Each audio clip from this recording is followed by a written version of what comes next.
Podcast Heroes, where we believe typology can save the world. I'm Amanda Fogelson.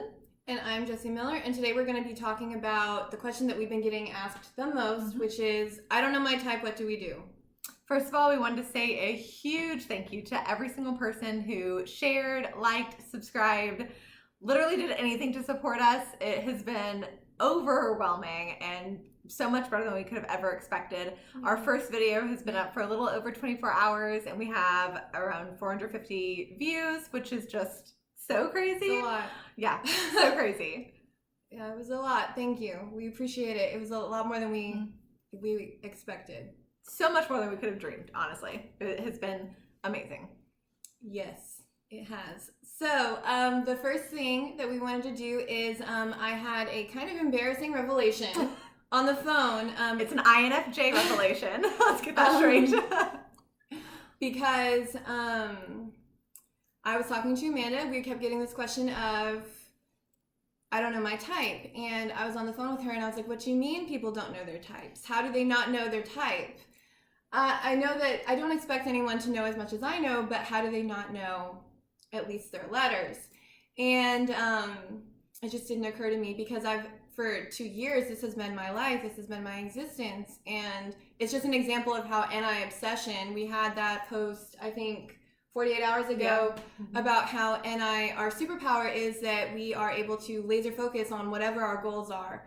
But our kryptonite is that we become very obsessive, and it makes it really hard sometimes for us to exist in the real world because our obsessions sort of cut out everything else. And so this has been my obsession for a really long time, and it's kind of mind-boggling that people would know their type. So we're going to start at the beginning today. I'm going to give you a super short history lesson. I promise I won't go on too long, and if I do, don't worry. ENTP. The ENTP will cut me off. Don't worry. So I will go ahead and start. So first off, the MBTI is based on Carl Jung's theory, and it's described in his book, Psychological Types, which I mentioned in our very first video. It's a very long document. And if you want to read it, it's super fun, I think. You probably won't think so. So Carl Jung proposed cognitive functions because he viewed psychology at the time. It was a very young science, and he proposed a language to discuss what was happening in the brain. So he said that cognitive functions gave people a language to describe all the things that were happening in the brain. They gave them a way to describe the way that things were perceived and the way that we made decisions. I am way oversimplifying all of the things that he talked about, but that's what you do in these matters. You oversimplify so that they can be understood on a base level. It's a very complex and abstract psychological way and almost philosophical way of understanding the brain. But again, if nothing else, it gives you a language for understanding yourself. And that is so very important. It's huge. So he wrote this book, Psychological Types, and then there's a very strange and convoluted history involving a woman named Catherine Briggs and her daughter Isabel Briggs Myers.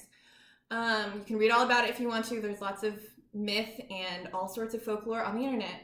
But Isabel Briggs Myers made a test called the Myers-Briggs Type Indicator, which is the MBTI, some 20-odd years after Carl Jung wrote Psychological Types.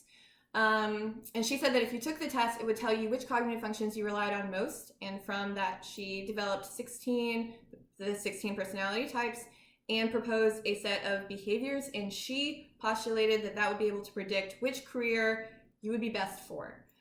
So that is the most controversial part about the MBTI. And Amanda and I do not believe that the MBTI should be used for career development at all. No. The end. So that's a brief history. And the reason that we're telling you that is because, so Carl Jung wrote Psychological Types in the 1920s. Isabel Myers came out with the first MBTI in the 1940s. I mean, obviously it was tweaked and it wasn't popularized until much later. However, we are several translations removed from the original test. So it's kind of like Google Translate, right? Like when you play with it, if you put a phrase in, you translate it to a different language and you translate it back to English and you do that a couple times, it's going to be far from what you originally came from. So if you go to something like 16 Personalities, which again, I was guilty of just doing that yesterday. I didn't realize how bad it was. I had no idea. I don't take the tests. I don't do that. I'm over here in theory land. I don't take those tests anymore.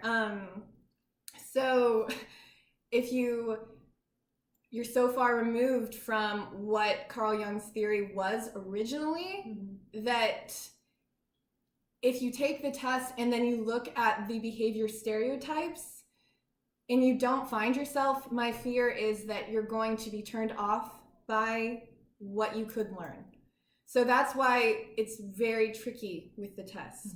It's very important that if and when you take the test, which I hope you do take one because you have to start somewhere, that you're willing to work with them a little bit.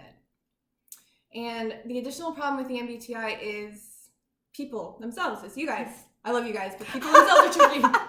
Not just you, it's literally It's everyone.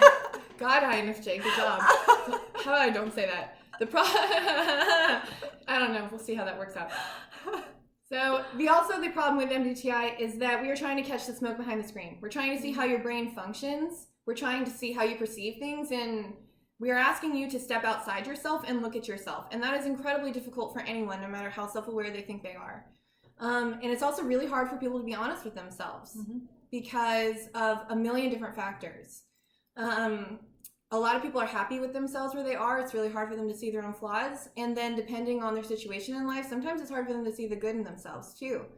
So when you take the test, it is very crucial that you be in the right mindset. You have to look at yourself and answer the questions. I always say in your default setting, it's who you are at your best or at the most you. So who you are for most of your life, not who you were if you were in high school and you were super depressed, or not who you were when you were going through like a super happy romance and this was the happiest, most extroverted you ever were for 6 months. You need to look at your overall time in your life because, again, this is all of the information that we are going to give you can be applied to all of the patterns in your life, and it's very important that you have a base understanding of who you are at the core so that the language that we're giving you can be applicable. So everything Jesse just said, I'm just going to kind of wrap that up in a really relatable way. So yeah, tests are really just a starting point. Again, we aren't fans of them, but you've got to start somewhere. If you've ever studied Enneagram or if you've ever taken the Enneagram test, you'll know that that is huge with the Enneagram. And for some reason, it kind of just gets skipped with MBTI. When you take the Enneagram test, it gives you like 3 possibilities of who you are. And then it is up to you. You are expected to go and research and figure out which one you relate to the most, which one is truly who you are, your deepest, darkest fears and desires and all that. For some reason for MBTI or with MBTI, people just take the test and they're like, all right, that's it. That's who I am. And then that's where it ends. Like no one ever tries to dig deeper or try to figure it out. And I think that, so personally, that's why I hated it. I was very anti MBTI for a very long time. And if you watched the last video, I kind of gave a little snippet, but just to expand on that a little bit, when I take the test, I typically test as an ENTJ, sometimes as an ENFJ, ENFP once. Yeah, so it's been kind of all over the place. But there are certain things that I know about myself. So I know for sure that I'm a thinker. Like I knew that from the start. So then the only thing that made sense out of all of those types, right? Like take those 3 types that I test as, the only one that fit would have been the ENTJ. So when I started looking at the ENTJ cognitive functions, it just didn't match up. I'm not an I, like for sure. There's a few different things that didn't match up. So Jesse and I actually went out to a Mexican restaurant. So again, just to kind of expand a little bit, we went through kind of all of those like basic interview questions, trying to figure me out the way that we normally would for anyone else. And as we're going through them, I'm answering them. And I think at one point, what was the one you thought was ESFP? So it kind of came down to, I was answering these questions, but as I was answering them, I could actually tell, I would say, listen, I'm like this right now, but I know I'm not healthy right now. Like I knew that it wasn't who I was at my core. It was how I respond to situations and how I take information currently right now. So we actually used the ESFP and worked backwards. And we were able to actually find out that I was an ENTP. And then you guys, the second that I actually saw the cognitive functions for ENTP, I lost my mind. It was one of the most magical moments once you, especially if you're one where you, just like me, where you really have a hard time fitting in a square, which is pretty much any ENTP out there. You really resist the test. Yeah, it's not going to be fun, and it's going to feel like it's more work to get your answers than just taking a test and being part of that 60%, you know? So we do have originally, like Jesse said, we were going to start pushing the 16 personalities out there as a resource, and then we changed our minds. Don't do it. There is one, and it is human metrics, and we'll post a link below as well. But just for a little bit of background, it's not that we think this test is just so much better or so much more accurate or anything. At the end of the test, it'll give you results, and it's going to give you percentages of the cognitive functions, basically, in a way. And so it's going to allow us to really see your... It gives you the breakdown of, it's closer to what Isabel Myers had in the original, and I'm able to reverse engineer it. We're able to reverse engineer it and work backwards and figure out your stack, and then I can figure out your real type. Yeah. So it's like we can look at it. If you take the test, you take a screenshot, we can reverse engineer backwards. We can't do that with 16 personalities because they've gotten so far from where we started that I was looking at their results and I was like, I have no idea what they're even trying to say at this point. And then if you look at their results, they're so vague. They've gotten horoscopy, and I was like, this is why MBTI is considered pseudoscience to some people. Are you serious right now? 100% serious.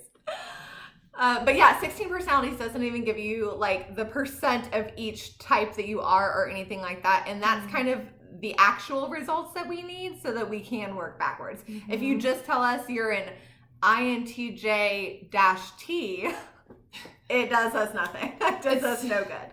Especially if you're somebody that we know and we know that, and you read the description and you're like, that's not me.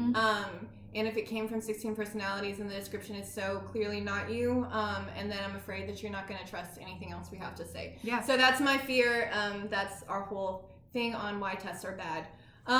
Having said that, hopefully you'll be one of the 60%. If you follow our tips on take this human metrics test, take it when you have, like, when you're able to focus, take it quickly, don't overanalyze the questions too much.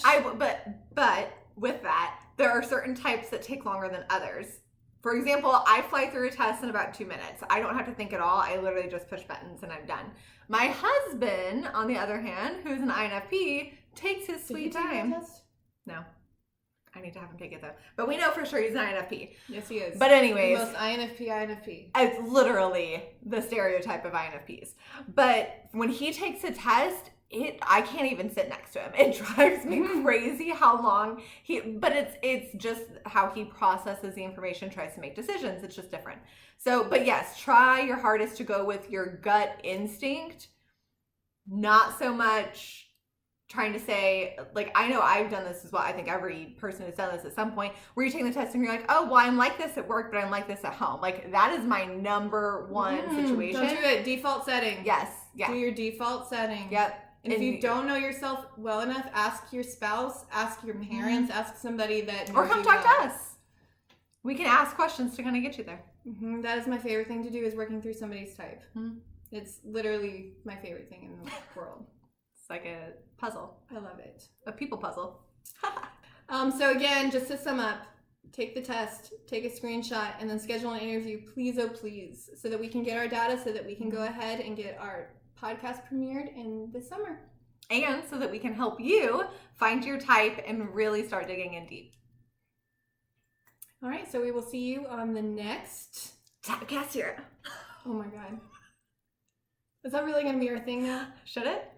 Will you do it with me, or is it going to be That is going to be a thing where I sit here and judge you and you do it. See you on the next. See you on the next Typecast Hero. Bye. Bye. See you on the next Typecast Hero. I'm including that one. That's the one we're using. That one right there.